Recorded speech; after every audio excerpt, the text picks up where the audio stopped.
మరి మంత్రులకు ప్రజానీకానికి అందరికీ కూడా నా యొక్క నమస్సుమాంజలు తెలియజేసుకుంటూ నేను విరమిస్తున్నాను.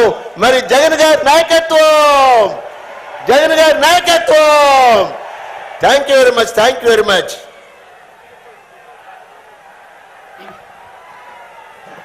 కొద్ది క్షణాల్లోనే మనందరి ఆరాధ్య నాయకుడు, ప్రీతమ నాయకుడు జగన్మోహన్ రెడ్డి గారి వేదికపైకి రాబోతా ఉన్నారు.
ఆశయాలను తల్లి విజయమ్మ ఆదర్శాలను ఉలికి పుచ్చుకున్నోడు వచ్చనా